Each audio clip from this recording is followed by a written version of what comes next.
This is Hidden Killers Week in Review. A look back at the most prolific stories of the week. This is Hidden Killers Live with Tony Brueski, Stacey Cole, and Todd Michaels. Oh, we have a lot to go over today. Adelsons, of course, we're going to dive into that. This is the day Donna is going to decide whether or not to testify. We'll talk about that. We'll also take a look at some testimony from a jailhouse snitch that says she almost got a grand piano out of Donna. You know, it's a little bartering that, you don't expect to do in prison, but, Donna's got the goods. So we'll do that. We'll take a look at Donna's best friend's testimony on the stand, which I don't know that it did a whole lot for Donna, but we'll talk about that. Also going to be talking with Jennifer Coffindaffer today about Harvey and Wendy Adelson. What sort of future might be held for them after Donna is found guilty or innocent, in the far chance that happens. And then Siobhan Scott's going to be joining us, psychotherapist and author, and we're going to go into the world of family enmeshment, which essentially is the Adelson family. Is it good? Is it bad? Why do so many people keep coming back for more? We're going to talk about all that in the second hour of the program. But be sure to press subscribe wherever you're listening to us or watching us so you don't miss us every day. And in the comments section, be sure to let us know your thoughts, your questions, and we'll try to get to them throughout the program today. But first, we're going to start with some new breaking news. Brian Kohberger, there's a new detail that has come out that's not going to be just floating away from our radar. It's not about the crime itself, but what was happening in his private conversations right after. And when you hear it, you can't really help but ask what exactly was going on here. So the night after the murders, Brian's mother, they're talking, as they have been. As you know, Brian Kohberger and mom are pretty tight. They were talking the morning of the murders, right after, for several hours. And then throughout the day later, he was on the phone with her constantly while he was in jail. But this is an interesting one. The night after the murders, Brian's mother sent him a news article. It was a link, not just any article. And I don't know how odd this is. That's why I'm curious to get everyone's reaction on it. This one spelled out how Xana Kernodle had bruises all over her body and how she had fought back against the attacker. That's what was being alleged in that article. Think about this for a second. Mom sending her son a link to the story about the brutal murder may be normal. I can kind of understand that. But does it land a little differently while the two of them are already on the phone together? Obviously, she probably doesn't know that, Lil Bry is the one behind it. But does it strike you as normal? Let's just start there in casual conversation that mom would be sending Brian, links to this horrible crime. It did happen where he's at. So is it strange on that level? Let's start there. Well, it's odd. Now, I say that as we have an audience of people who love true crime. Mm-hmm. So I don't know. It has to do with the area that he was in. It was a huge news story. So yeah, that could make sense. But then if you turn it on its side and go, wait a minute, that's some really unusual banter between a mom and a son, I think. Well, it depends, I guess, on the relationship. What's unusual? If you and your mom talk about true, if you talk about it, mother, and if you're like they had a relationship. If you're into that topic, yeah. What's weird about talking about that topic? Yeah, her son turned out to be the killer, but I don't see it as being that out there. For example, Devil's Den, that occurred here, where the monster went into the woods and killed the husband and wife recently, and we were covering that quite heavily. Before they found the killer, my mom's, sending me, articles about it and stuff, wow. And I'm letting her know, sending her what I'm reporting about it. So, we talk about those sort of things somewhat. We don't dive into every case. If I said Karen Reed, you'd probably have no idea what I'm talking about. But I don't know. From that dynamic, I don't know that it's that weird, but the topics I talk about sometimes with my mom and my parents, I know are kind of odd. Yeah, but look at what you do for a living.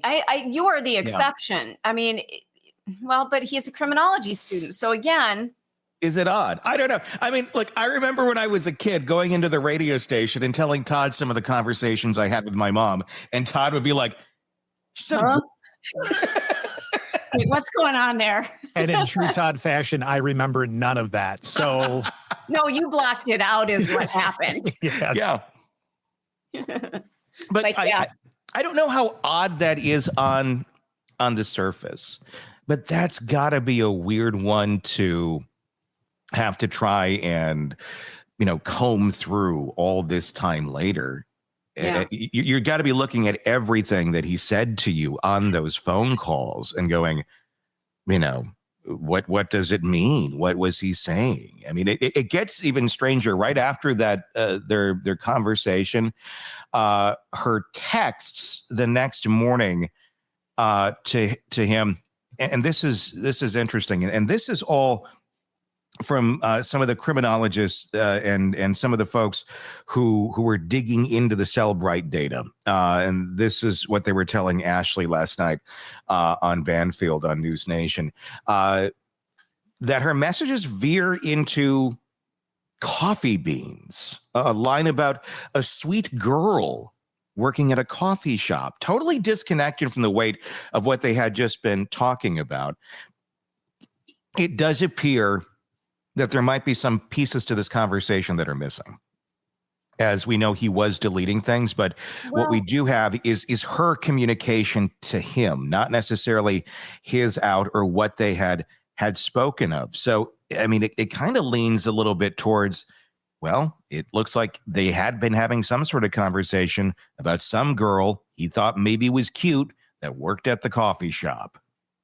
Well, and remember, we've talked about the barista who had a close run-in with him. Yep. So what part of that conversation's missing here, where he's obsessing over this woman who knows nothing about him?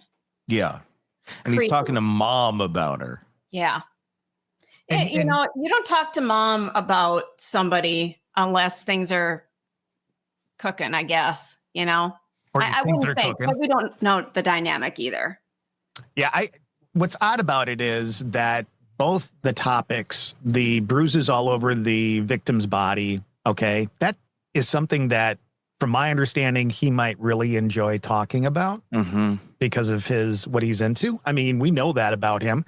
Yeah. And then the coffee part of it and the barista and all that, it's just, if you just look at it by itself, if you didn't know everything that went down in that situation, you'd be like, just conversation, little weird, but this was like, it was almost feeding him to me.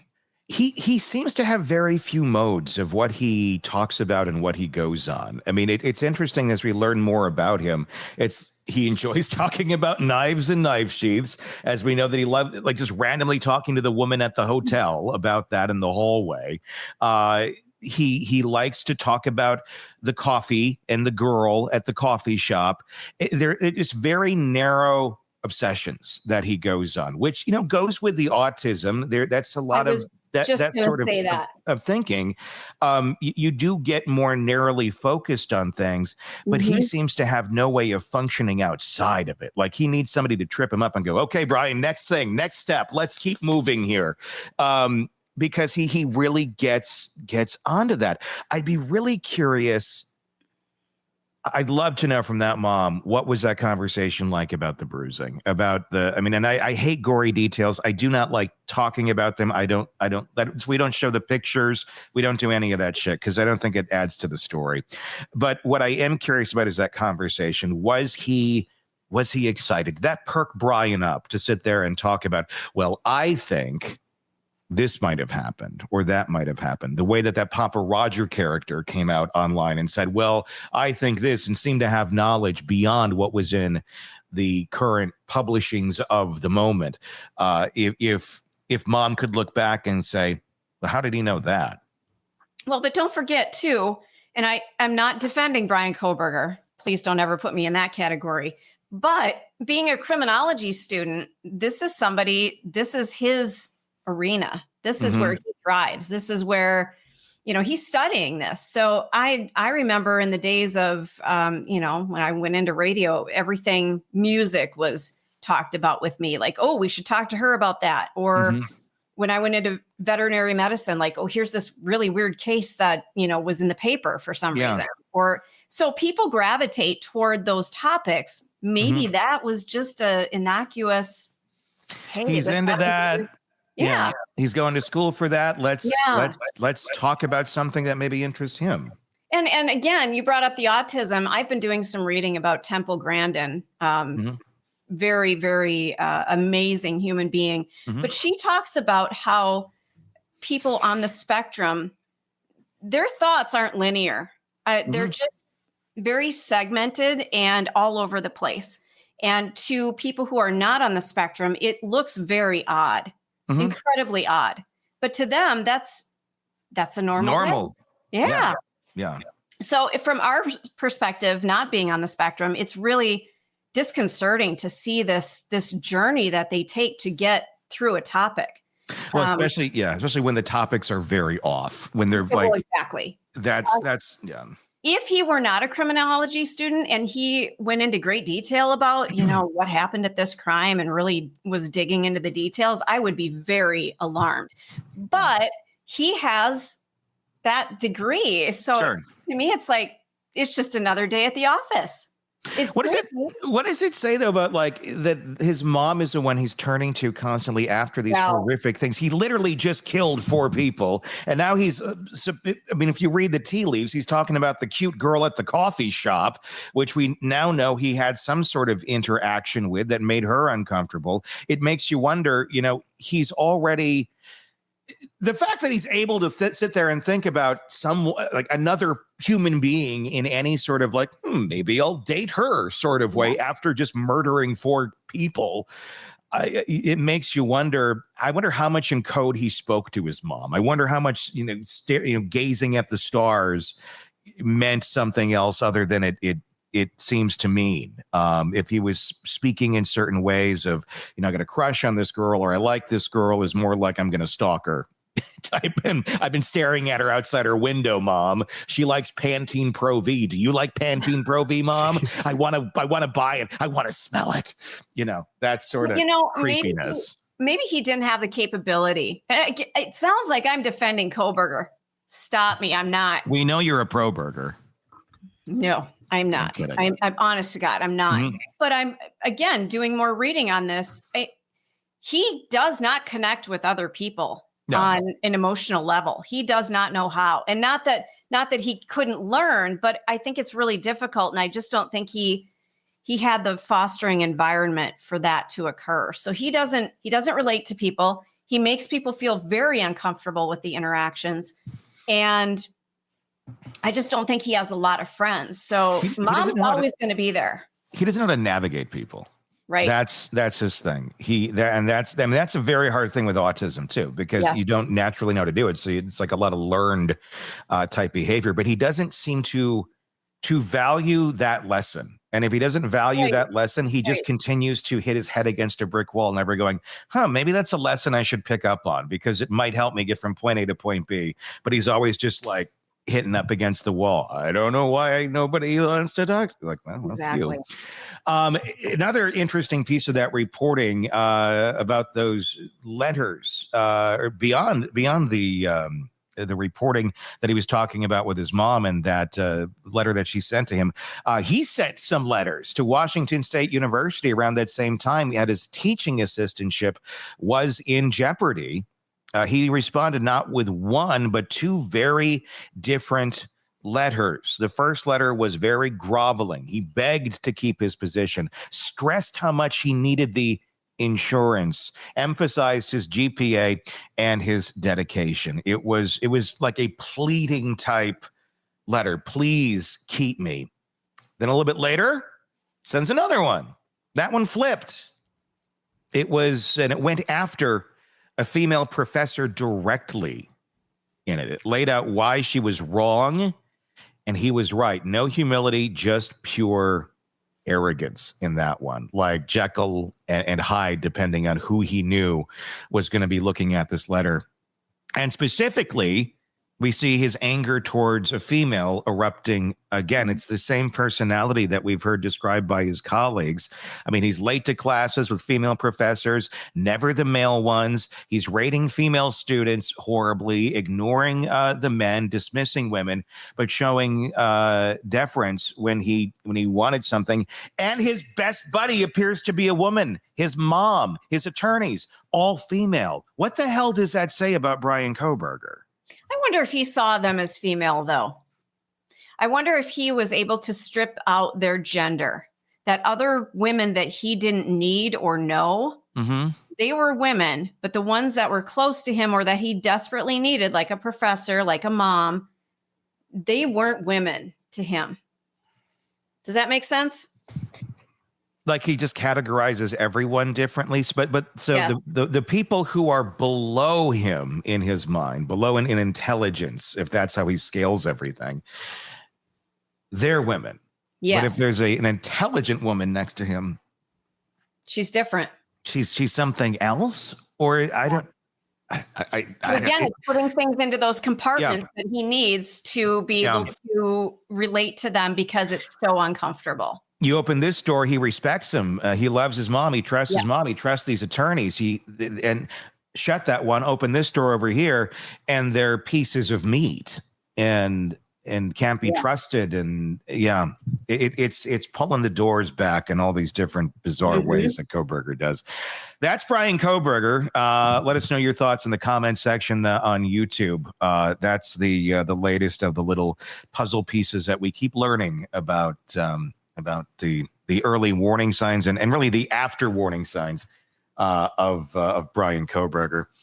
But now let's move on to Donna Adelson.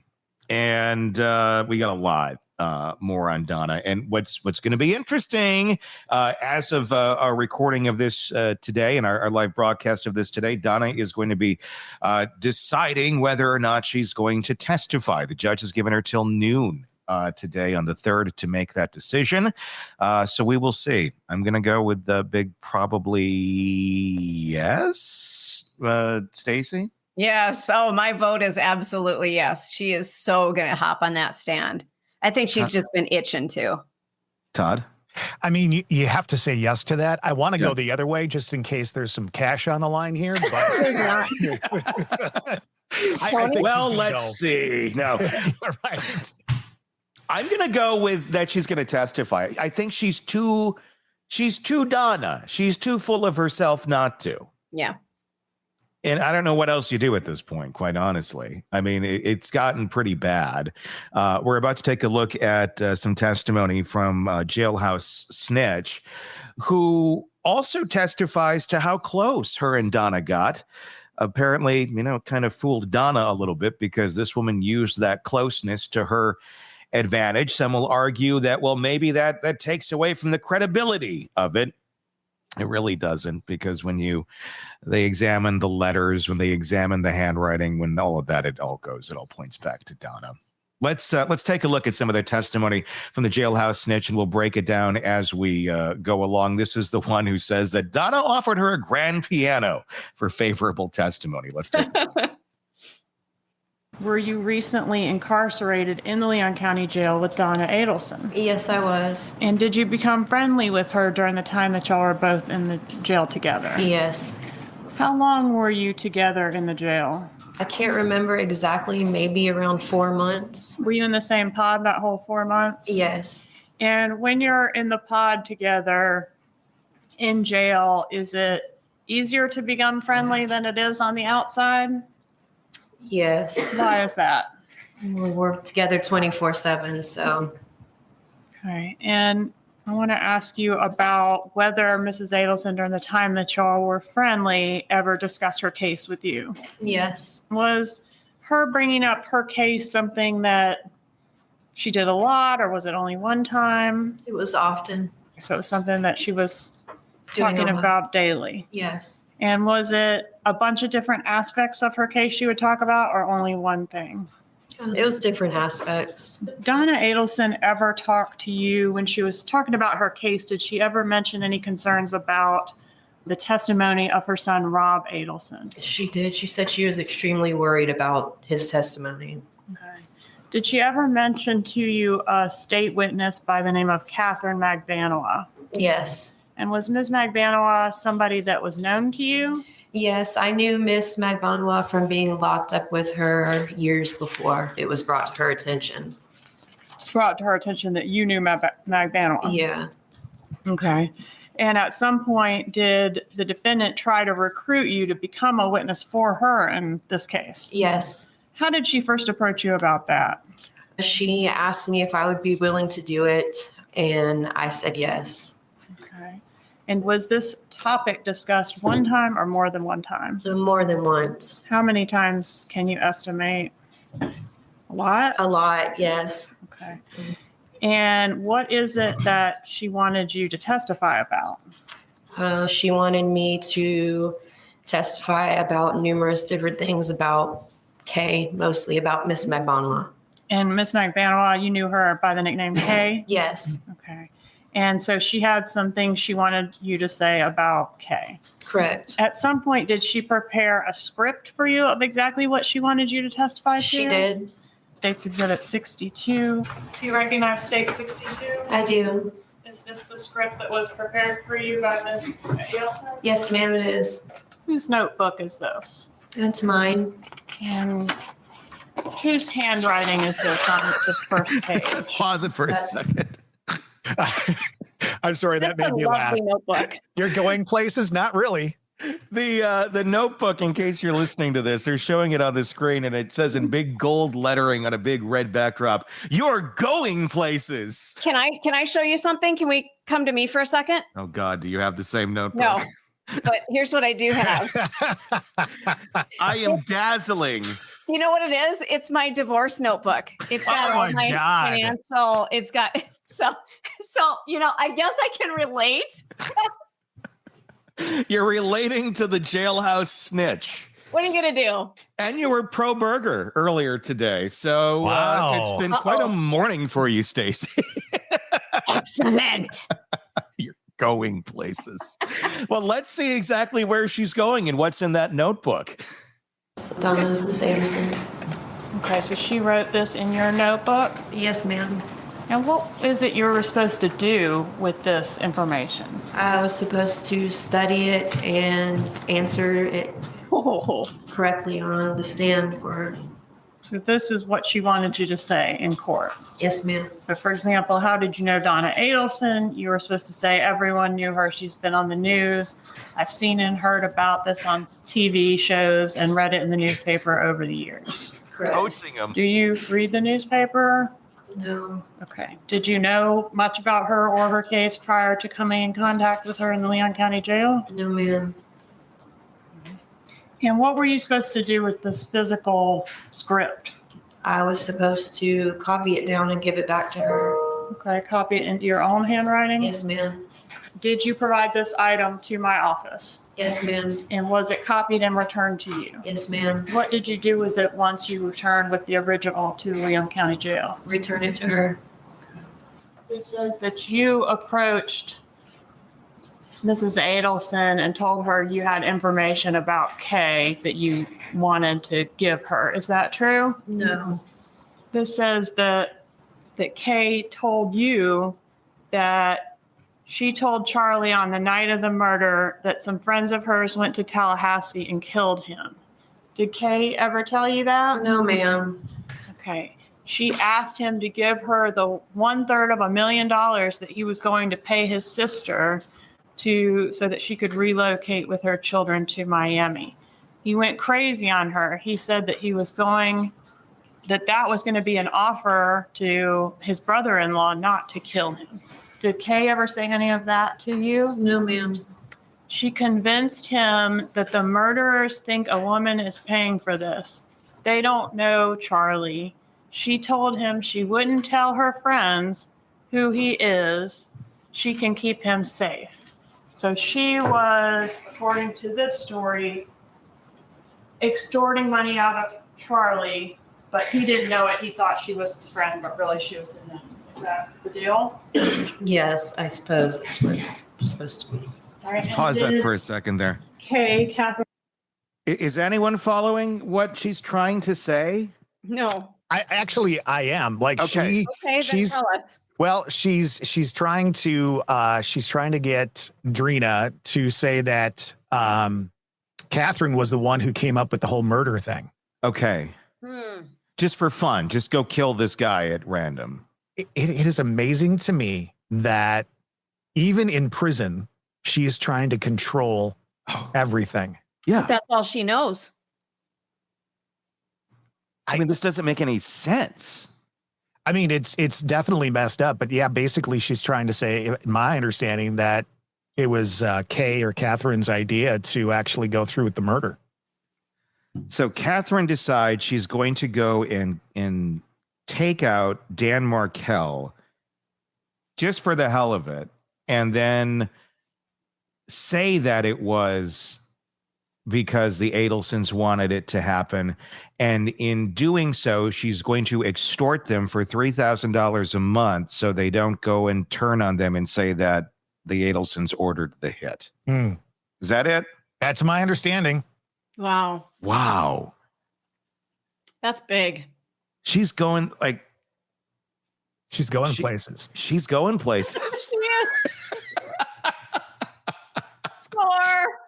That's quite a twisted story. Only like a true, real, malignant narcissist could make up in their mind and then put on to, paper and say, here, say this. Wow. And trust Drina not to do something with that. Like, I don't get it. Again, she put cash in a washing machine.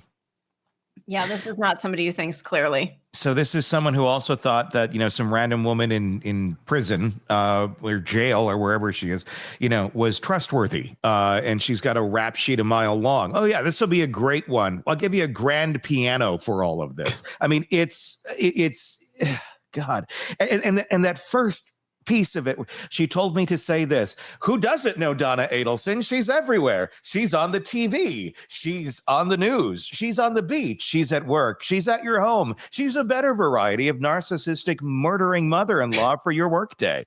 I mean, she's nuts. Mm-hmm. God, let's continue. Did McDaniel ever say any of that to you? No. Do you know... Are you familiar at all with Charlie Adelson's trial or his trial testimony? No, Here, she laughed about how easy it was to extort, and extort is underlined. Did you underline that, or did Mrs. Adelson underline that? I didn't underline it. Okay. How easy it was to extort him for the money. He wouldn't have to take her out to a fancy dinner. She could buy plenty of fancy dinners with the $1/3 of $1 million. She said she fooled her baby daddy and she fooled Charlie. Sigfredo would do anything for her, and he did. Did Kay say any of this to you? Okay. Charlie was scared and easy to extort. What a stupid fool. He believed her that she was keeping him safe from the killers. Ha ha, what a joke. Is that the type of language that Catherine McDaniel would use? No. Do you know her well enough to tell this jury that she wouldn't say something like, what a stupid fool, ha ha, what a joke? Yeah, she wouldn't talk like that. But that's what Mrs. Adelson wanted you to come in and tell this jury. Yes, ma'am. Did she give you anything or promise you anything in exchange for reciting this script? Well, I was in jail. I received packages and phone calls, and I was promised things as well. What type of packages? Packages are in jail, just like a bunch of basically gas station food, but it's exciting when you're in jail. Okay, and what about phone calls? What do you mean by that? Just the phone calls are very expensive from jail, so she would let me use her phone to call my mother and other people. Okay, and you said she promised you other things in the future. What other types of things? $10,000, grand piano. What else? She promised me cameras, but None of that came to fruition. no. Okay. And what about pills? Did she mention anything to you about pills? Yes, that if I needed pills, that I could call a doctor named, I think Obed. I think that's his name. Yes. And that person would write you some prescription? Yes, ma'am. And why would you be in need of prescription medication? I'm a recovering drug addict. Did she tell you that if you were to be released that you could make these phone calls, including this phone call to Dr. Obed? Yes. Okay. And how were you going to get these other items, like the $10,000? The money would be through something called Zelle. Okay. And who was going to send the money through Zelle? Harvey. That's her husband, Harvey Adelson? Yes. And Harvey. Yeah, good becomes- luck. How are for you that. supposed to contact Harvey Adelson? Through a phone app called Signal. Have you ever heard of the phone app Signal before? No, ma'am. This is placeholder media. Wow. Oh my God. Wow. Wow. Okay, I can't see Harvey using Zelle or Signal. I'm sorry. There are people my age that can't use those products. I don't think I use either of them. Good Lord, people. It's like Donna was. I want to say this first and foremost because this is something I think this is the elephant in the room. Gas station food is good no matter where you are. Oh, no. Whether you're in prison, whether you're out for a drive, whether you are just hungry and want a Jack's Snack Link, and you know it's questionable what sort of meat may be in that Jack's Snack Link, it's still delicious. And you'll eat it. You will, and you'll like it. So that's... I'm sorry. When she said that, I kind of went, well, that's incentive not to go to prison. I don't know. Like I kind of, but it seems that Donna was kind of trying to offer up anything and everything she could possibly think of. Just making shit up, really, at this point. Of, oh, yes, you can call. I have a friend who's a doctor. He can write you prescriptions. Do this, do that. Pretty much knowing that at the end of the day, well, once she's out the door, then she's not going to be a problem for me. I think that's how she thought. She was just going to use her as a pawn, make her believe this shit. And then at the end of the day, well, she's never going to come back and testify against me in court. We got a great comment. Why does it sound like a 90s late night infomercial of the Monster Ballad CD set with how she's trying to sell her story? I mean, that is so great. Beautiful. Beautiful. It really Best is. comment of the day.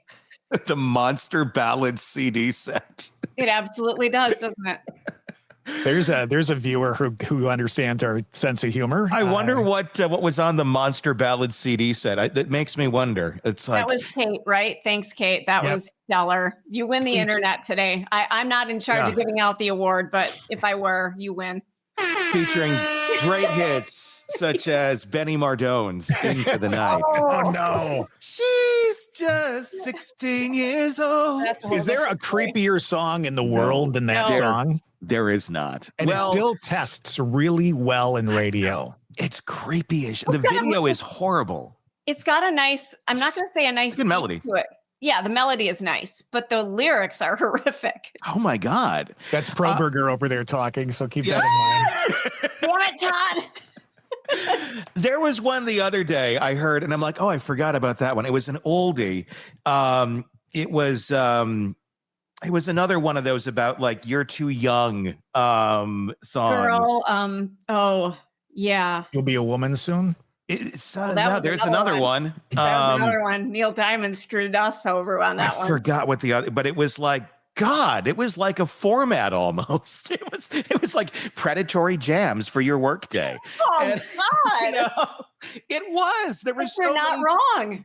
but I mean, Ringo Starr, she's 16. There's Yeah. a scary one. Leave her alone. Yeah. Conway Twitty, you've never been this far before. I mean, there's a lot of creepy songs out there. there is, and it was just. I mean, yeah. I mean, There's my life album right there. Yeah, I guess wait a it's. minute. Where are you getting these? Looking at your record collection over there, Todd?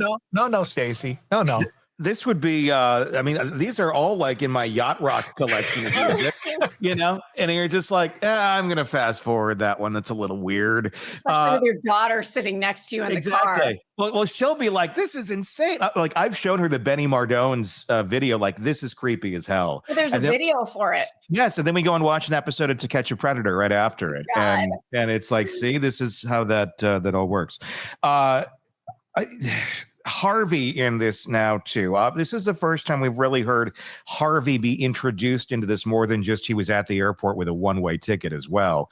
At least that I can recall here in this setting. Is it Donna shooting her mouth off, or do you think Donna had a conversation with Harvey of like, once she gets out, she may call you and you need to do this or that, or this is when she gets out, this crazy bitch might call you, just hang up on her. It's no big deal, Harvey. I wonder.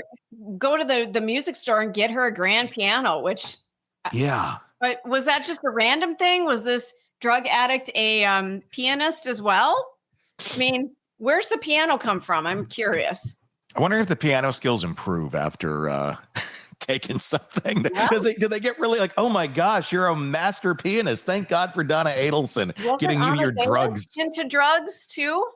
I think so.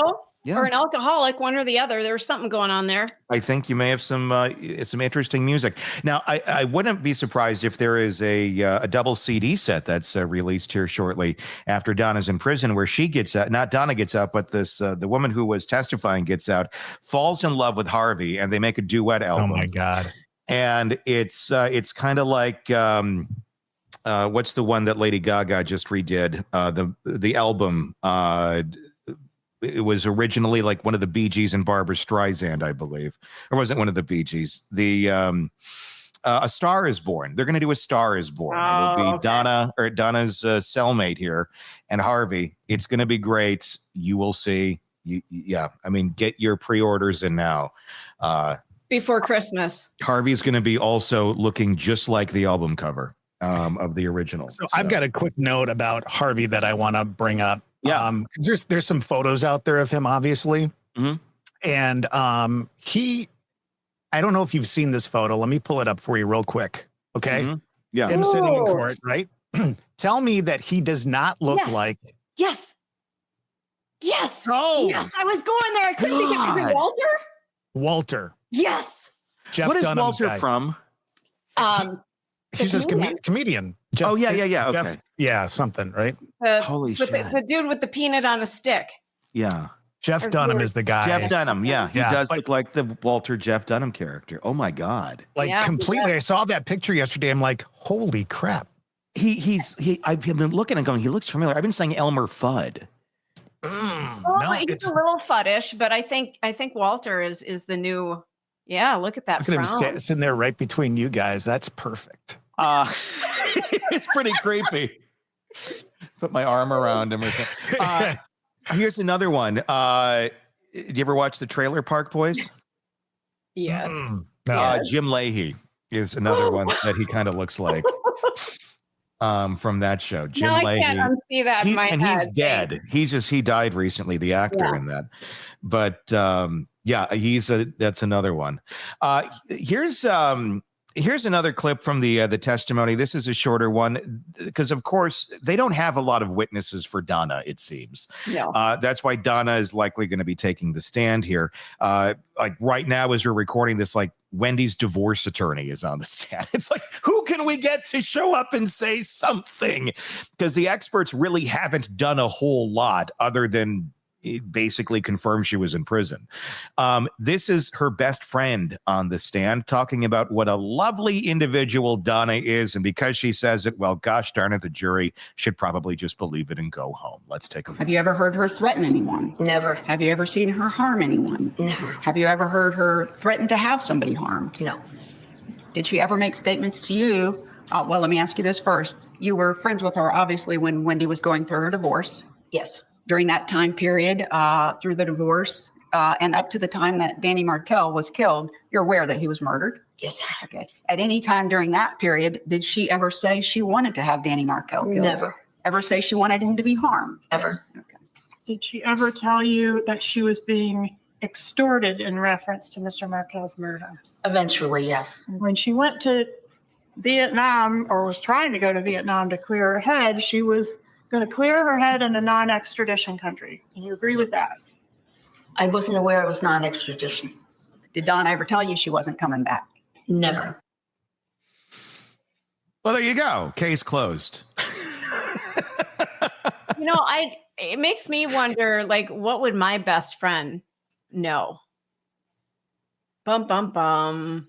Well, I don't the officers, there's a lot of tape here that we should be going over. She said a lot of things that I can't deny that she said. So, Right. It's I don't know. I feel like Donna has her coffee friends, and then she has her people. Was that a coffee friend? I think it was a coffee friend. That was a coffee friend. She doesn't know all the intricacies of Donna's family.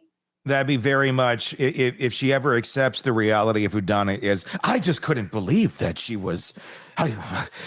It's too scary. It's too much. It's too shaking. I think to think of someone like that. If you're, kind of casual acquaintances, you enjoy the Mick coffee every now and then and the hash brown, and it's like, that couldn't be. That couldn't be, but that couldn't be Donna from the coffee clutch. It just couldn't. Nope. We talked about crocheting and the beautiful plants that I just got at the nursery. I mean, that's probably the depth of that relationship. And gingivitis, what to do about gingivitis? Gingivitis, yes. I'll have my son call you. Yep. You got the gingivitis. Yeah.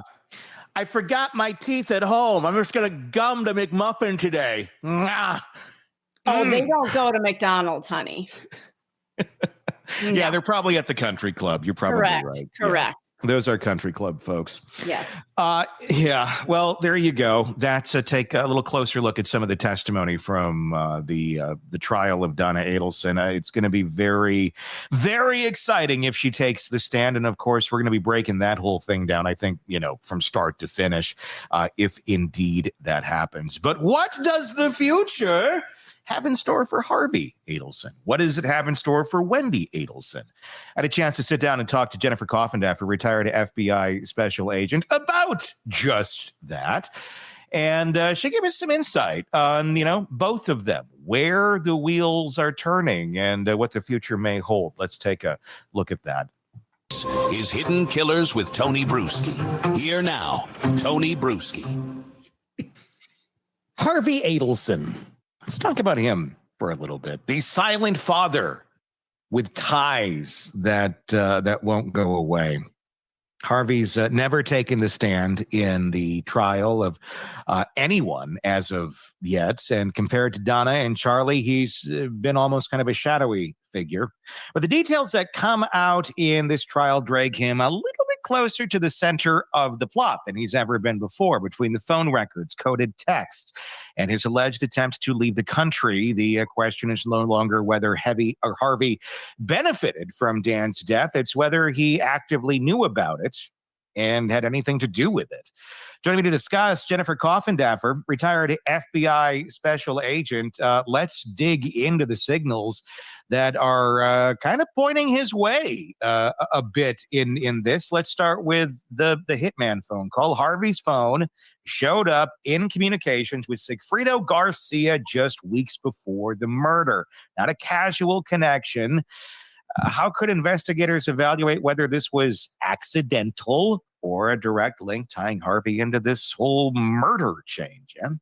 Well, I think one particular item will never stand on its own. But when you start adding up the items of circumstantial evidence against Harvey, that conversation at Dolce Vita, the fact that I would call this a clear sort of accessory after that crime, trying to leave the country and on a one-way ticket to Vietnam, all of that and the conversations and different text messages, it really starts to shine that he was involved.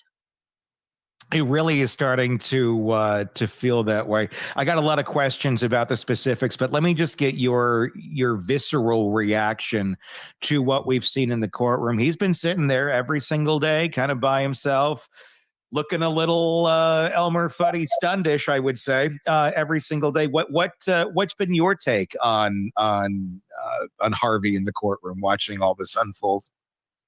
Well, I think he's worried. I mean, he's a smart man. This was a multimillionaire dentist. He not only was a good dentist, apparently, but he was a good businessman. And so he's no dummy. He's not a guy that's just back there sort of being led by, a nose ring. This guy, I think, is smart, and he's seeing what the prosecution did, how the prosecution started with the low-hanging fruit, worked to Magnabaugh, and sorry if I'm saying her name wrong, Catherine, and then Donna, yeah, and then moved from there on to Donna, obviously Charlie first, and he sees what the prosecution is doing. And with each trial, you see sort of the spattering of who they're going after next. And I see that spattering with both Harvey and Wendy in this trial. Was he smart enough to keep out of it, though? Was he smart enough to just keep his nose and his business acumen and keep the money coming in and keep the family alive? Or do you think Harvey was part of the larger conversation here that likely was going on between Donna and Charlie and about getting rid of Dan Markel? And God knows if anybody else was in on those conversations. Or did he keep his nose clean? I think that's the big question. Well, I think he knew. Look, they were married forever. I think he knew, not just based on that, but based on the other indicators. That Dolce Vita film, I think, is bad for him, even though the sound is terrible, which often happens. But I think you look at that. But do I think they have enough to prove beyond a reasonable doubt? I don't know, without anybody else testifying against him for the murder conspiracy. But what about the accessory after the fact? Yeah. That's where those types of actions that he took to go to Vietnam, it just shows such a consciousness of guilt. I could see them charging and then playing him down. The Dolce Vita film is a tough one. It is insanely hard to understand. I think a lot of people's eyes glaze over when it's played because it's like, what is this? But I know you've paid greater attention to it. What about it? I mean, for those out there who haven't paid attention to that piece, what is so damning about it for Harvey? Well, the damning part is that's what they're discussing. They're discussing all of this issues in the crime. And why would you discuss that? Now, on the flip side of that, remember, there are other discussions where I believe it's Donna that says, hey, let's not talk about it, basically when Harvey's here. So that's something that a defense for Harvey would be taking a look at, that sort of the juxtaposition between the conversation with Charlie and juxtaposing that with, hey, listen, they wanted to keep him out of it. Look, I think he's on the cusp. Do I think that would be a great case against him? No way. This is not a great case against him. But for a lesser charge. It's interesting just to think about what could possibly happen there. This is a family that enjoyed communicating in code, or at least so they thought. They weren't the greatest at it. Donna texted Charlie about getting that birthday present for Harvey. Could be taken both ways, I guess. Prosecutors say it was code for murder. From an FBI perspective, how do you prove a coded message is exactly that? And what does it say about Harvey if this gift is meant for him? Well, I think the interesting thing is Harvey can't decide what gift is for him, right? He's not involved in that conversation per se. But we love it as an FBI agent. I love it when people start saying, the cake, meaning, or wow, hey, let's go on a roller coaster today. Or how about this? It's time for a big screen TV. And they just do it over and over and over again to refer to the criminal activity. We kind of salivate because we know juries love that. They see through it. And we all see through it. And they somehow think that that's going to protect them. I guess it is better than saying, hey, how did that murder hit go? Better to say TV, but we all see through it. Yeah. I mean, there's a lot. I mean, the night that the visit that they went to Charlie's, Harvey and Donna straight to Charlie's house, the evening of the murder together. Does that look like a grieving family rallying together, or more like co-conspirators, checking in after the plan succeeded?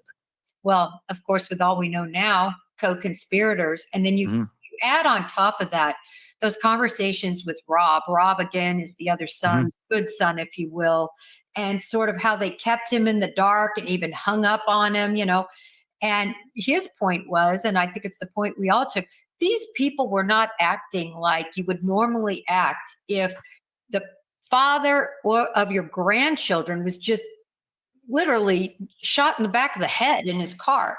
I mean, you would be worried about your daughter. You'd be worried about your family. You'd be wanting to understand why this happened. And they're just kind of like, yeah, it looks like he's dead. We're going to go up and check it out. Bye.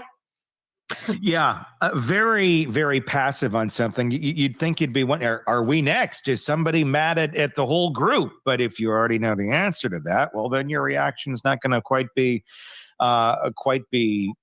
there. What are they? Do you think that they are looking for something, that they're going to try and get something out of someone in this trial in terms of testimony that they can use as another piece in the puzzle against Harvey, that they're just waiting to get? Do they have enough to go after Harvey, and maybe they'll get something? Where do you think they're sitting here on him? I think their hope is, from a prosecution standpoint, I would be salivating if Donna decided to take the stand. And again, when you look at her counsel, who, to me, if she's convicted, they're going to have Sixth Amendment issues all over the place, possibly for a successful appeal, because her counsel seems quite inept on several different levels and not just her wardrobe.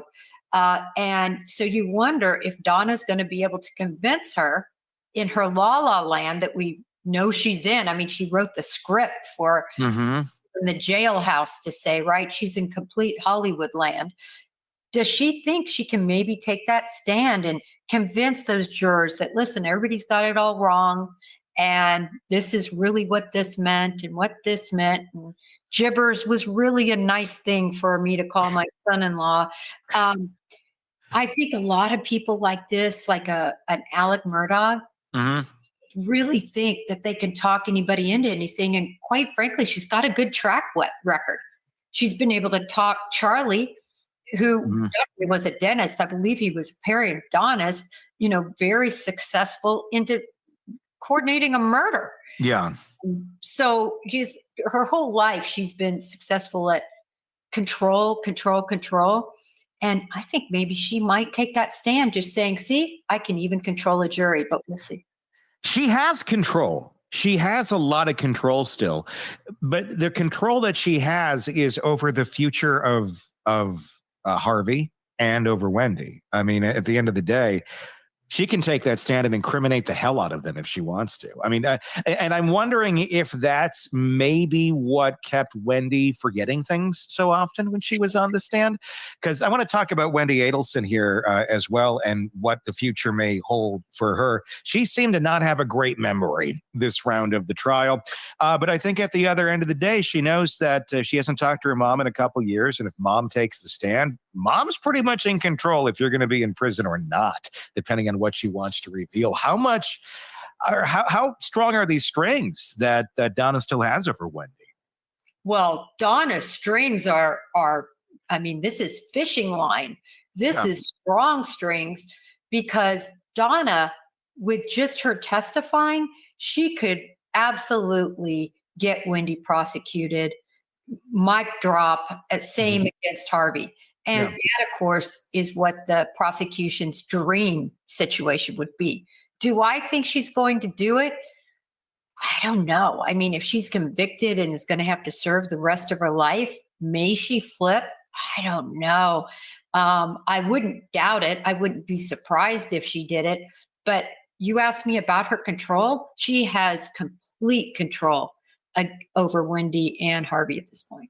And ultimately, if she's the martyr and the woman that she wants everybody to think she is, she would just go away quietly and take it for the team, and it happened. But I don't know that she's going to do it. I feel like she might just want to, sink everybody on the Titanic with her and bring her down, because that's the way it goes. and that's just kind of how she thinks.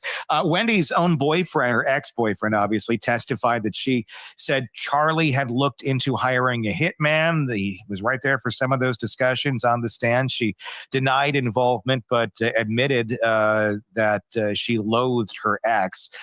And she's also been careful to distance herself, often saying she didn't recall the very details prosecutors were pressing. So there's a lot that is on the table for Wendy and that ex-boyfriend testifying, admitting that that Charlie had explored that hitman moment, that possibility. If true, how does law enforcement judge whether a statement like that is a credible foreknowledge or just idle venting? Because that would have taken place prior to the hit. Yeah, I think law enforcement would absolutely use that as another piece in the evidentiary pyramid that they would be building. But again, they really need Donna to make the case against Harvey. I'm not sure they need Donna to make the case against Wendy. It's not the strongest case, but they've got a case there. And when you look at the totality of this conspiracy, Tony, I think they could get a conviction before a jury. Do you see them going after Wendy or Charlie after this, or one or the other? Is it one more at a time, or are they done once it very much looks like Donna will be going down? Right, Wendy or Harvey. I think that if Donna is convicted, I think they will go after Wendy. Yeah. How soon? Do you think it's like, Wendy, you better have your bags packed and ready? Or do you think it's going to be it might be a surprise one morning for Wendy? Well, we call this, tickling the wire, if you will. They will want to see what the responses are from everybody. You never know what phones they're listening to. You never know what informants that they might be wheedling into Wendy's world and Harvey's world. We don't know. But I can tell you from being on that side, I would be using every investigative tool I had right now to finish and close out this case. So they're going to wait a little while. It's not going to be overnight. And they're going to just see if the tickling, if she's convicted of Donna, gets them any more evidence. Do you think they've been actively investigating Wendy over the last, up until continuing into today, until if they actually do charge her? Do you think that they've been listening to her phone calls? Do you think they've been monitoring her communications, waiting for something for her to slip up, to say something to somebody that is damning enough to finally go after her with? Well, the question is, do they really have the probable cause that they need necessary to listen to her? Why, to do a type 3 intercept? That I don't know, but I can tell you that that's what they would want to be doing. In other words, they'll be looking at her phone call records. I truly believe that on what we call like a pen register situation, or just monitoring them as they occur in the past and getting her records. I think they're actively, definitely still investigating her. I think she's on their list of subjects because, like all of us, I think we see really who was, was she 100% behind this, or was she just one of the people behind it? I think she was one of the people behind it for sure. The fact that, she doesn't recall so many things, and this would have been like, one of, if not the most, traumatic moments in your life. People do block that stuff off. You've had plenty of time to contemplate this. It's one thing not to remember something. It's another, to truly not to not recall it on the stand. It's another to truly not remember it. When it comes down to actually having memory and being able to prove that you have memory of it because you've talked about it, you've sent emails about it, you've done this, you've done that. There's a lot of things that on that stand she just can't recall, and that's a great buffer for her. It provides her the strategy to avoid perjury. But at the same point, there obviously is a lot more that she did in fact have knowledge to. Exactly what that's the piece that's up for question. If they were to go in at Wendy after all of this, is it still an investigative moment? Do they go and question her again at some point? Or at this point, is it, if we're going after Wendy, guns are blazing, not that they're going to, shoot her, but they're going to go in and they're going to make the arrest, and it's not going to be, pretty. I think they would still take a run at interviewing her. Yeah. Obviously, she has counsel, I believe. And so they have to go through that. Only in the movies do you get to sort of evade counsel and just start asking questions. Reality, you could not question her. So to your question, guns a-blazing, meaning would they just go pick her up? I think that is what would happen. And listen, what liquor store was she really looking for over by Charlie's? Come on. It's so obvious, but the prosecution is doing a great job building everything up. And I think, maybe they're hoping Donna takes that stand and says something she regrets, or that she decides, I'm going down, you're going down too. Was there anything in the testimony this round from Wendy's ex-boyfriend who came on this stand? I found him to be very fascinating. I went back and even watched his police deposition from way back. And he revealed so many interesting tidbits about the Adelsons and their dynamic and the enmeshment, and just how much of an adult child Wendy is, and how they treated her. Was there anything this round of what he revealed that is different from the previous trials, or anything that paints Wendy in a more damning light than we've seen in the past? Wendy is painted in such a damning light before, during, and after, right? Yeah. She's smart. She was a law professor herself. She was very well educated, Tony. She does not buffalo, I don't think, most women who realize she's manipulative and conniving, and she's the one that benefited the most from this entire crime. So Jeff does a good job, though, I think, of painting what a princess she was, but it doesn't mitigate that she's a smart woman, and it doesn't mitigate all that information that I think is attributable to her being part of the conspiracy. It's going to be fascinating to see what happens to Wendy Adelson. Let us know your thoughts in the comment section on YouTube if that's where you are. Be sure to press subscribe wherever you're downloading podcasts as well. You should not miss any of the coverage on this and the many cases we're following for you right here at the Hidden Killers Podcast and True Crime Today. Jennifer Coffindaffer, as always, thank you for your insight into this and our many stories. Want more on this case and others?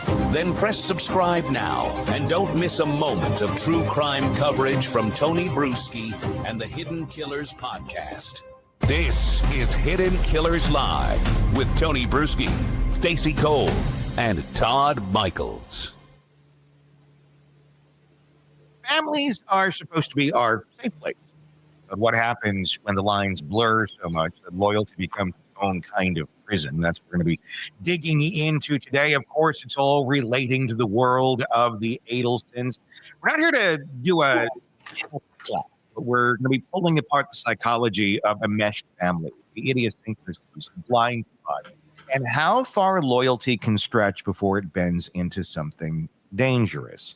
Joining us to discuss, psychotherapist and author Siobhan Scott, and Stacey and Todd here as well. We're going to be going into unpacking the roots of enmeshment, the fallout it leaves on individuals, and why, in some cases, it can pull people all the way into criminal cover-ups. And I know we've talked a lot about this, Siobhan, but I want to dive even deeper and with kind of a group discussion here today, because I think everybody has different experiences and different stories. Kind of understand how these sort of interactions that I'm sure we've all had in different ways, shapes, and forms, can affect one's life. But let's go all the way back on this. When you look at a family like the Adelsons and you see just how enmeshed they are, it had to start somewhere. where does this start? Is this something Harvey and Donna get married and then Donna just kind of takes this control? Is this more of a Donna, this is how she's been before Harvey, always will be, with something from her childhood? Was it trauma? What typically do we see in situations like this? I think it's probably a combination of culture, because families, the family we grow up in influences the way that we interpret how families work. And there are cultures, the Jewish culture being one of them, where a certain degree of enmeshment is considered normal, where kids are expected to fulfill parents' expectations in regards to religion and educational, professional status and all of that. Asian families are notoriously that way as well. But then you can have an amplification of that with a personality type who is profoundly narcissistic. And we talk a lot here about narcissism and where that comes from, combination of genetics and environment. And in that case, the narcissist is somebody, they've always been this way. They've been very self-centered, but they really see that having children is about them, and the kids are supposed to meet their needs. So it's a combination. And that's certainly what we see a lot here in the Adelson case. But we do see this a lot. We see families all the time that seem to be tight. There's nothing wrong with having a close family.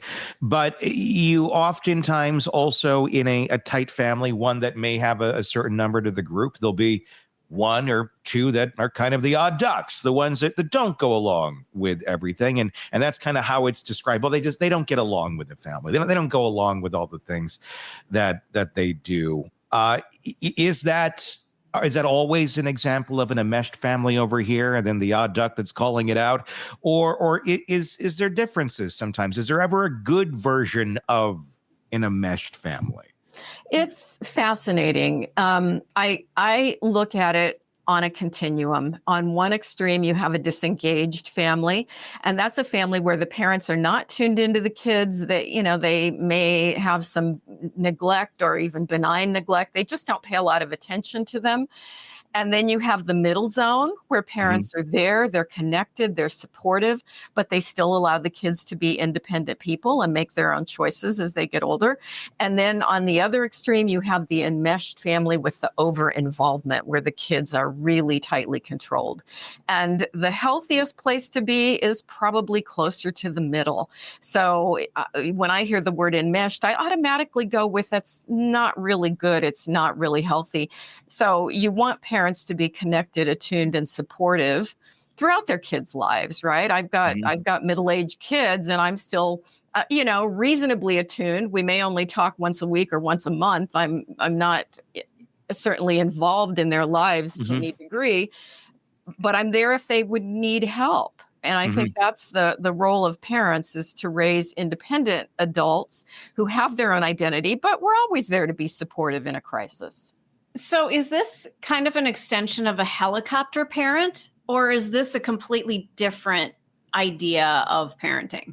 I think a helicopter parent is a really good example of an enmeshed parent. Okay. I think that's a newer term, right? We had a book that came out about a decade ago, I think, on helicopter parenting, and it was an Asian kind of style. Yeah.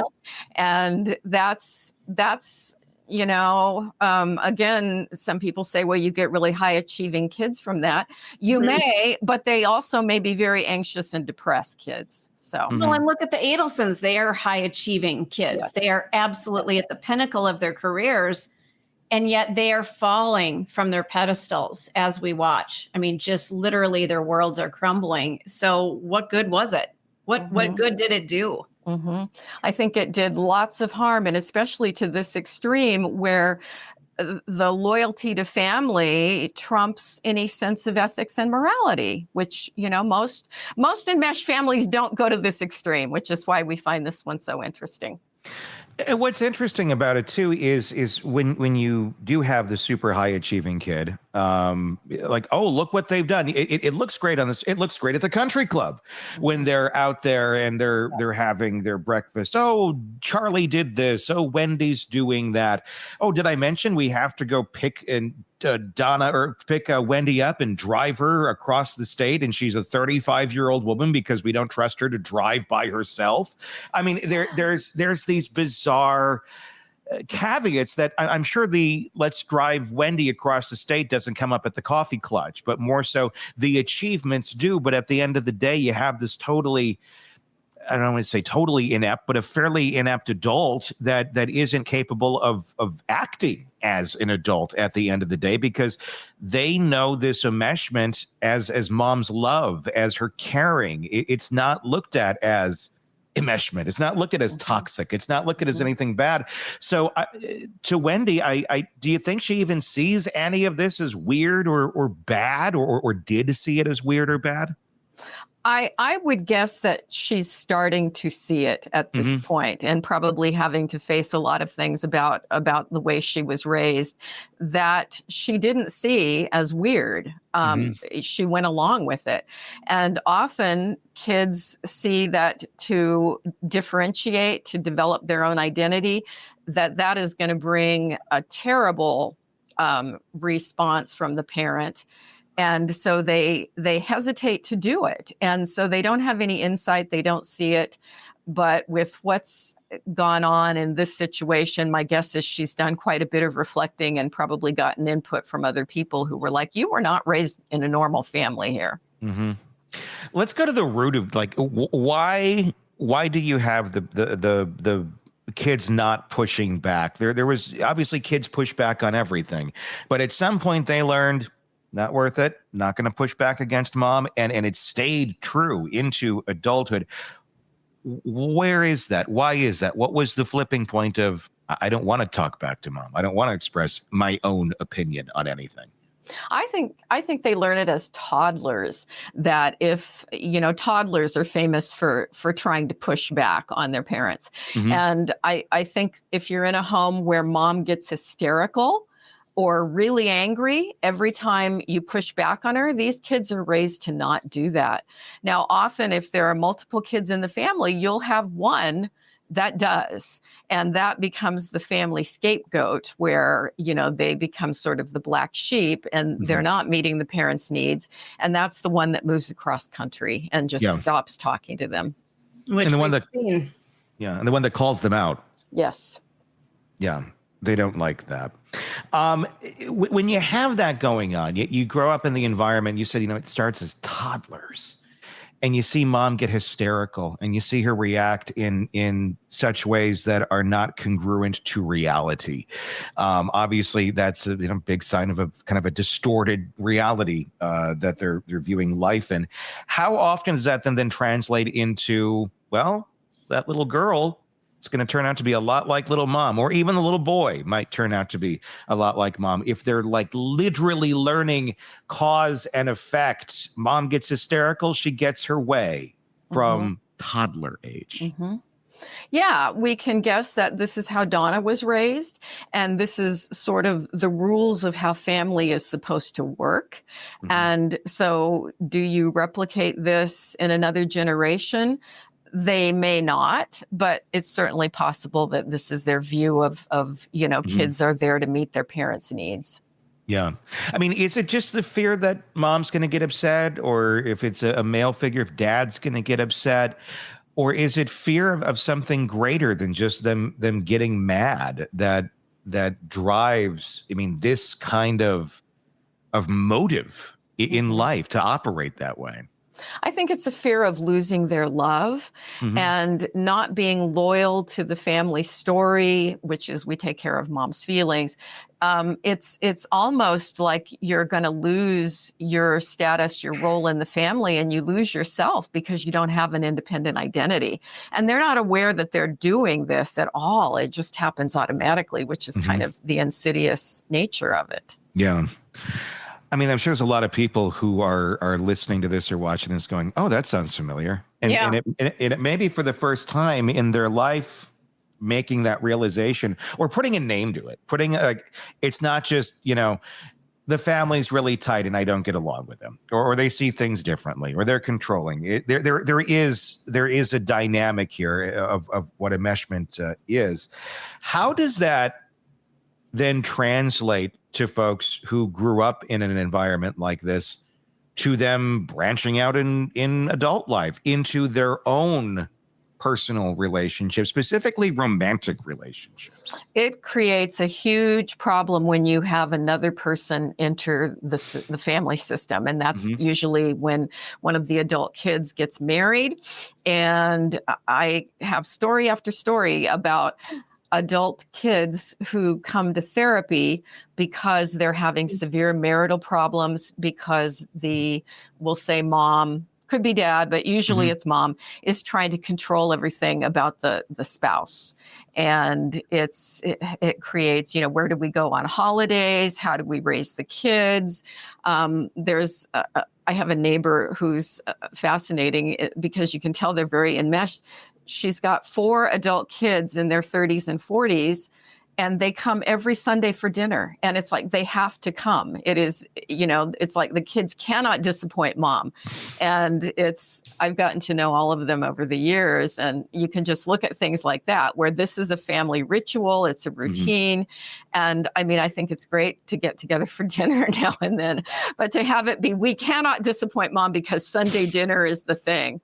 And when they get a spouse that maybe doesn't want to do that every Sunday, then you have conflict. And the other interesting thing that happens is the parent always blames the spouse. Well, it's her fault because she's poisoning his mind against us, or she's not allowing us to raise the kids the way we think. And so it's all her. And it puts I'll say the son, it's often a son. It puts the son in a terrible position with, trying to keep mom happy and show up for every holiday that she wants them there, and then feeling a loyalty to his wife, which is really where his loyalty should be. I can relate terribly. I was in one of those situations, and I think when I woke up in the morning, I pissed off my mother-in-law. Because you're alive? Just because I woke up. I didn't die in my sleep. Yeah, I just existed. We were high school sweethearts. We dated for 10 years. And she just, I was taking her little boy away from her. And I'll never forget, I had emergency surgery on an ovarian cyst. And she came to my bedside and grabbed my arm and said, "You better be able to still have children." And I'm on a morphine pump at this point. What? Oh my God. Yeah. So, it's something you can do and fix at that moment too. Let me check. Let me just reach down there and figure it out for you. Right? I'm fresh out of surgery. And instead of, I hope you have a great recovery, you better be able to have children. Oh my God. I mean, Siobhan, what is going through that woman's mind that this is the appropriate response to say to someone fresh out of surgery? Sure lacks empathy, doesn't she? It's always about her needs and her inability to see that this is off. It's profoundly narcissistic. That's a crazy in-law there. Yeah, well, she wasn't an in-law for very long. I got the hell out of there. Good for you. How did he react to that, Stacy? He cowered. He did nothing. This was a symptom of a problem. She got drunk on our. It was my senior prom. He was a year younger than me. His junior prom, and she was drunk and didn't like my dress. Now, this was in the 80s. It was a cute dress, but she didn't like it. She didn't feel that it complimented her son. I mean, so this was over and over, and she completely ruined our prom night because she was just a blathering drunk. She was pissed at me. He ended up forcing her to apologize to me the next day. That was the only time that he ever stood up against her. And there was some repercussions for that as well. She didn't talk to him. We actually weren't invited to certain dinners and things like that. So she punished him for standing up to her. And then I don't think he ever did it again. Do you have any pictures of that dress, Stacy? I'd love to see that. I do. I don't have them handy, but it was a black dress because every woman has to have a little black dress. And that's exactly what it was. It was strapless. It was so cute. Had just lace, like a lace skirt. It was adorable. Sounds wonderful. Yeah. Yeah. I'm sure Todd I'm sure Todd could make an AI version of it right now that is very true to reality, that we could look at here in just a few moments to go back to the 80s. It was traumatizing because I didn't do anything wrong. And all I did was love this boy at the time and thought that we had a future together. And here's this crazy woman who is seeing me as a threat. I mean, almost like a dog, like guarding her bowl of food, and I'm coming in to take a little nugget out of it. And it's like, holy crap, woman. When you have the enmeshed mom role, and let's specifically talk about that, like in Stacey's situation, do they ever get better? Do they ever realize, you know what, after so many relationships that I've destroyed for my child over here, or put this much weight on, do they realize it as they're destroying things, or they're saving their kid probably in their mind because they weren't good enough for them anyhow? Is there ever that moment that they say, I'm going to back off here, I'm going to let you live your life? Or does it pretty much, does a kid, the adult child of the enmeshed mom and the narcissistic mom, just pretty much have to go through life and count down the days until they're in the ground for this to stop? Yeah, I wish I could be optimistic. I always try to hold hope, but I can't say that. Have I ever seen one that got insight and changed? I don't think so. And usually you can help the kids, you know, in therapy, learn to set boundaries and gain perspective that this is not normal and it is ruining your relationships. So that's sort of where the shift can happen. Sure. But a person this profoundly narcissistic, that's just who they are. Are there different degrees of this? Because you notice when Wendy was up on the stand, she was still trying to, well, I don't know, and in ways play down her mother's narcissism. I don't know if I call her this, but I call her that. And eventually she kind of does realize it. I think Wendy's also a little bit fearful that Donna holds the cards and could send her to prison for the rest of her life. But take that out of the equation. Do you have different degrees of this where it's harder to always identify in relationships? Because it's not always to such an nth where, you know, the ex or the spouse gets offed by a hitman, but there's the emotional manipulation and things of that nature that don't always come with the giant red flag, and they come with enough of a yellow flag that one can say, well, I was just doing this and that, and you're misunderstanding me. Yeah. It's the degree of insight varies, and as with all these things, there's a continuum with it. And this is a case where it is my guess now that Wendy's gotten some insight from this hellish disaster that's resulted. And is there hope for her? Well, if she doesn't go to prison, hopefully lessons learned here. But I think Donna will go to her deathbed with her story, believing her story, that this was all about saving her children and her grandchildren, and therefore it was justified. Is this kind of like and I don't mean to go back so far to, I want to say the 90s, 2000s, but Everybody Loves Raymond. Is this just Marie Barone on steroids? I never saw it. Oh, come on. Oh, you're killing me, woman. I never saw that. You go watch a couple episodes. I'll have to do that now. Yeah. When you put the nice situational comedy filter on it, it makes everybody feel good about it. But I think that's a lot of what we have in our society.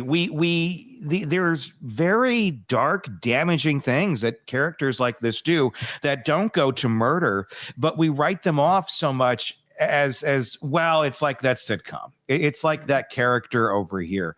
But in reality, I mean, that could be a really dark piece of that sitcom if you really wanted to dive into it. Like, what's going on in Marie's home when she's sitting there? What's going on in her thoughts at night about Raymond and about their life and what she wants to control? It probably wouldn't be so situational comedy like if we were to really dive into that. Yeah. We seem to have ways of, padding the walls a little bit and not wanting to quite grasp the depth of what it is, that we're dealing with. Do enmeshed families typically realize that they're abnormal, or does it take outside intervention for something to happen before someone says, "Hey"? Yeah, I don't think they realize they're abnormal. I think it's also true for disengaged families. I came from a very disengaged family where you were told at 18, you better have a plan and get out of the house and you're going to be on your own. And so there was no parental involvement in life, certainly from adolescence on. Parents just kept their hands off.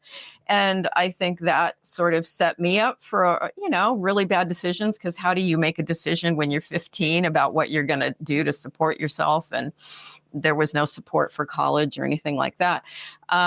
So I think that there's a degree of cluelessness. No matter what kind of family you're raised in, you just think it's normal. You think that this is how families work. And maybe you get some insight. If why are you anxious and depressed? Why have you made bad decisions? You talk to other people who say you were raised in a really odd situation, but you don't see it until that happens. Is there ever anyone in terms of the third party that comes in a relationship to a family like this that the family welcomes with open arms and doesn't always keep it some sort of an arm's length? Can anyone ever fit that mold? It would have to be somebody that goes completely along with the family story, that humors mom, if we're talking about mom or dad, and they don't ever have a difference of opinion. They show up for those Sunday dinners and they pat her on the back and say, "Sure, come in and control my children." And, you don't see people who are willing to do that, because that's really unhealthy. And there's a lot of roles that people end up playing in a family like this. It's not just, okay, mom is the leader, we must make mom happy. It's like bumblebees. It's like ants. Everybody has their role. They have to do certain things for this system to function. And if one gives up, if one doesn't do it right, well, then there's hell to pay. And we see the issues that then erupt within the family dynamic. We see it, certainly here, probably with the Adelsons. Let's talk about those roles a little bit that the different characters in those families play. Yeah, you have and again, it takes multiple kids to have the different roles. Sometimes you can have the family if they only have the one child, they try to, make it happen. But you usually have the one that's there to comfort and rescue mom. And that's sort of the family hero, the family nurse. They can do no wrong. They're the golden child because they say yes to everything and are there to meet mom's needs. And then you also have the family scapegoat. And that's the one that tries to individuate, doesn't see that their goal in life is to keep mom happy. And so everything gets blamed on them. And so you can see both of those dynamics in the family, but usually there's the hero and there's the scapegoat. What about those situations where there aren't a bunch of kids? Can one take on multiple roles at the same time? Yeah, and it may depend on the day or the week, and you can see one person who sort of tries to, and this again, it's not conscious. They don't know that that's what they're doing, but they sort of bounce around between being the scapegoat, because families like this too, there's this projection process of what's really going on. And a lot of it is this enmeshed parent, the narcissistic parent, is projecting their pain outward. And so they're sort of picking on the kid who's not measuring up. Maybe they didn't get straight A's that semester. And so the parent is, using this as an excuse to project their own depression and anger. How confusing is that for that kid? If you're going from scapegoat to being the loyalist to whatever, you're really having to pick the flavor of the day and guess the flavor of the day of the parent that you're trying to please. And if you're wrong, well, then there'll probably be hell to pay. But you're spinning that wheel every single time, hoping that you're meeting the need that they are not necessarily broadcasting that they need met. These are anxious people. I think it really, I mean, they can be very depressed too, and have a very confused sense of who they are and who the parent is. But I see with folks raised in enmeshed families where they're trying to break away and trying to develop their own identity, a lot of anxiety because, as you said, they never know what they're going to get. Anxiety, depression. I would imagine identity confusion comes from that sort of a dynamic. Definitely, all of the above. And we talked about how it affects, romantic relationships here. How take the mom out of the equation, take the dad out of the equation, whoever is the parent that is kind of leading the thing. If you're in that relationship and the mom or dad are not at the issue, does that person ever truly find a way to fit or feel comfortable in that outside relationship without mom or dad playing some sort of role? And if mom or dad, poo-poo it in some way, shape, or form, does that individual, can they stay in that relationship, or do they have to almost sabotage it themselves because it threatens that family bond that they came along with initially? That's a great question. I recently saw, this one just popped into my head, a couple where this almost a Donald Adelson mother-in-law was a factor in tons of marital problems that they were having. And she lived in her son's head, right? So even if she wasn't physically present, they hadn't seen her voice was still very much alive in his head and influenced everything. And so he was living his life around trying to keep the mom in his head happy. But you know what? After both of those parents died in a short period of time, it's as if that lightened up, just the fact that they were dead, and his marriage improved. Everything got better for him. So I think sometimes, eventually they're going to die, and there's hope and life can improve. I mean, that sounds bad, doesn't it? No, it does. Siobhan, it doesn't, because there is something so freeing about, this is going to sound bad. Holy crap. Choose your words carefully. Okay. Something about when the dirt hits the casket top. You're just going right in. I'm going in, baby. I am going in. Siobhan, Stacy's going to need a call later on to work through some of this stuff. Siobhan's already on speed dial. It's not different than any other day. But seriously, I had like the worst father in the world, and he fits everything that you were talking about. And he had a mother just like this. So when he passed away, there was just this humongous weight it felt like a physical weight had been lifted. And when I watched that casket get lowered into the ground, it was as though I was rising up as he was going down. It was the weirdest feeling, like, wow, the monster has died. And a couple months later, I was a new person. Like the thumb is off of me now. We're good.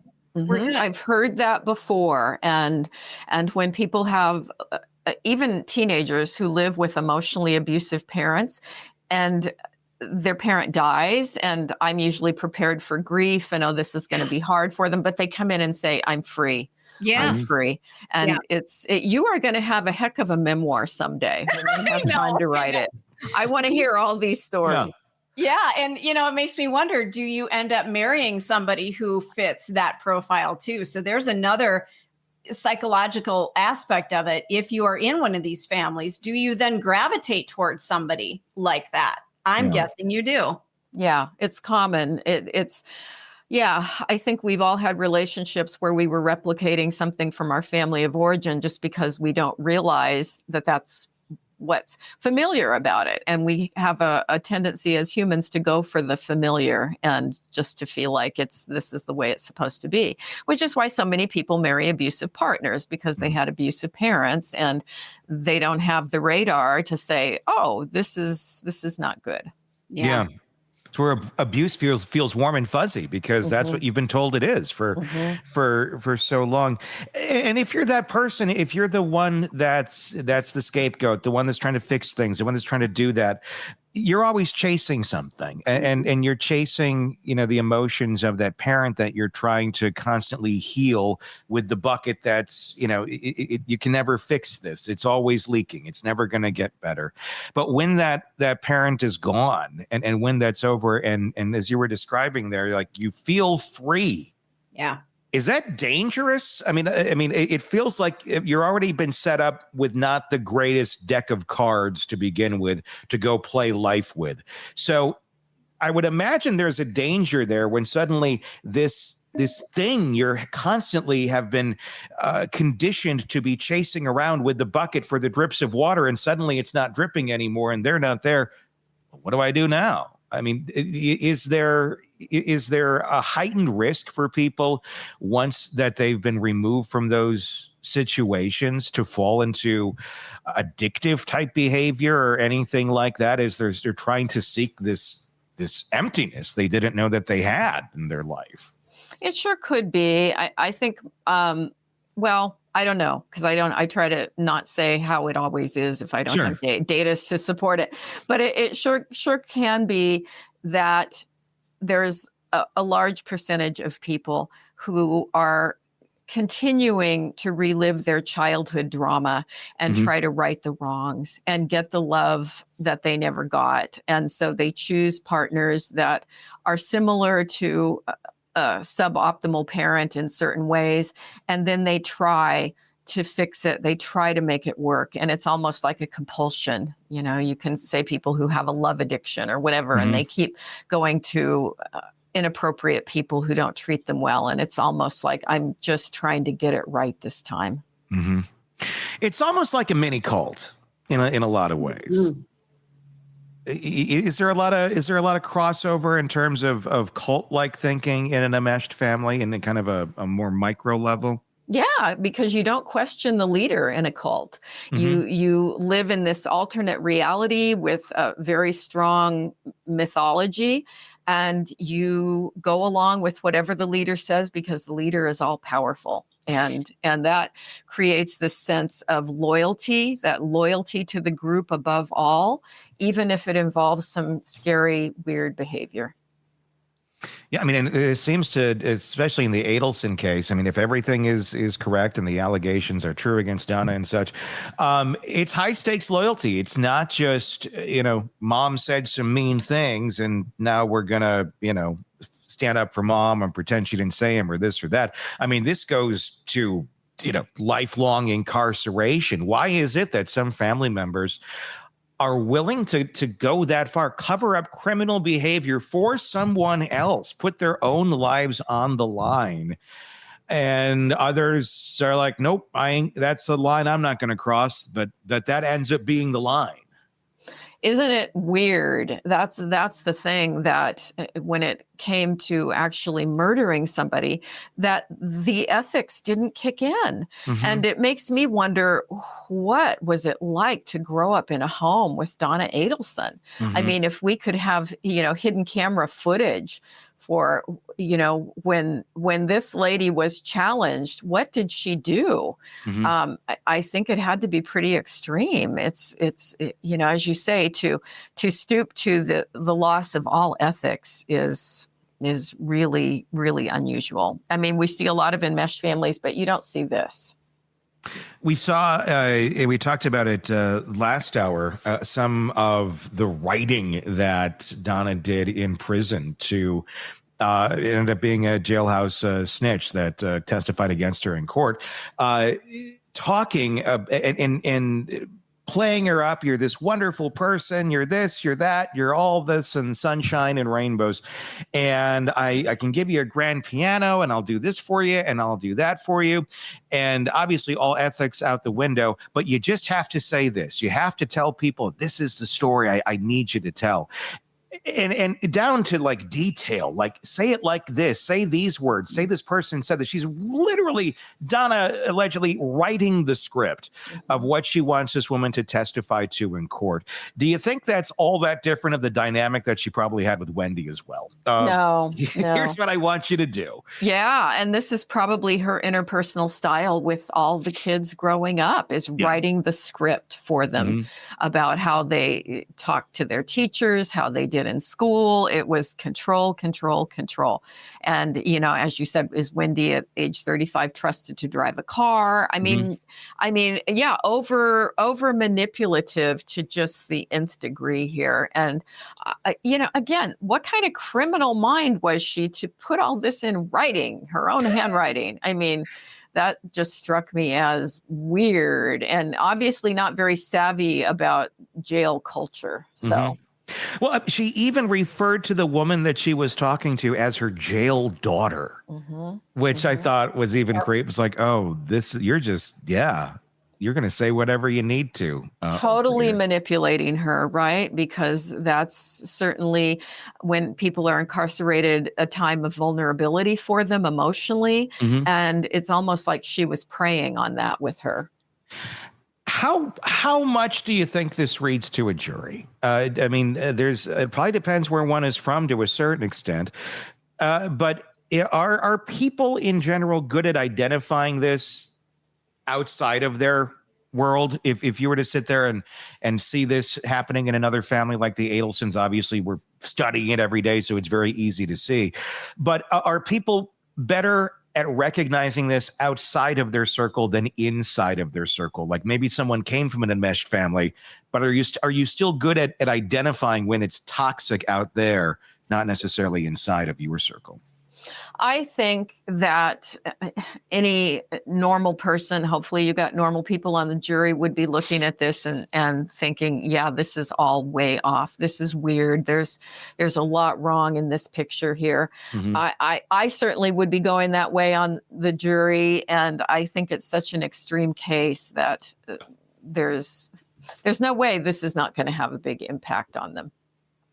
No, it's going to be fascinating to see where this all ends, and really where all of these characters end up at the end of the day. We got I'm just reading some of the comments here. I wonder how many of her kids' science projects were actually completed entirely by Donna. That was beautiful. And she wrote their essays probably in college too. Another one, Kate says, I'm studying forensic psychology. Donna Adelson is someone I would love to interview and or study, especially with the mindset and the perspective of reality that she has. Yeah, she would be a victim, definitely, how unfairly she's been treated. How do you think the future holds? Let's assume Donna's going to be in prison here for the rest of her life, because it looks like it's probably going to happen. There's no more bribing. There's no more, you do this for me and testify this way. It's going to be great. How is she going to survive? What is the next 10, 15 years of Donna's existence look like behind bars? I don't imagine she's going to thrive, but she is probably a person that will always have a way of manipulating and getting attention. And it may be this style of trying to maneuver and gain favor by mothering people, with this pseudo, I really care about you stuff. That could be a lot of it. And I would think a person of her age with her pre-existing, let's say, psychological vulnerabilities, which is what this narcissism is all covering up, right? She's probably going to be on some psych meds, and, she's not sleeping well. And so I would think the deterioration, I would be surprised if she made it 15 more years. Not that I'm wishing her death, but, but it's going to be rough on her. Do you think she's going to make a family in prison and resume her role, but just within the confines of prison? Is there a chance of her making people her bitches? Just because that's the role that she's used to. So instead of cowering in the corner and woe is me, I can't do what I used to do, could she become the monster that she is on the outside? Could she do that on the inside? She sure could. She's got that style of manipulation and grandiosity, and obviously with the letter that we saw that she wrote, manipulating people's needs. So yeah, that's definitely something that would not surprise me. That would be a style. I mean, she doesn't know how to relate to people in any other way. Right. Wonder how many phone calls Harvey's going to be getting. Harvey, you need to put money in this woman's canteen over here. Yes. And how much of that's going to actually go through before Harvey's like, I'm good. I'm good. I loved her promising veneers to the one woman. It's like, Harvey will do your teeth for you. Harvey will get you some veneers. He's just going to come in here on the weekend and get those in for you. The promises. Keys and pianos. Yes. Yeah. And the key is that it's made out of piano keys. There you go. That's how they're getting it all done for it. The enmeshed family and that of Donna Adelson. Fascinating subject, and I'm sure one that hits closer to home for a lot of people than a lot of people want to admit. But there you go. The more you know, the more you understand about it, the better you can navigate it, is what I always believe. Siobhan Scott, as always, thank you for coming on. I want to grab your book over here and show it off. Here we go. Both of them, The Minds of Mass Killers. You can get it wherever you get books, and also your memoir, Nightbird, also available wherever books are sold right now. Do go and check that out. All right, that's going to wrap up today's program of Hidden Killers Live. Let us know your thoughts in the comment section. If you're watching us on YouTube, be sure to press subscribe wherever you're downloading podcasts so you don't miss any of our coverage on the many cases we're covering for you right here at the Hidden Killers Podcast and True Crime Today. For all of us, I'm Tony Brueski. We will talk again real soon. Want more on this case and others? Then press subscribe now and don't miss a moment of true crime coverage from Tony Brueski and the Hidden Killers Podcast.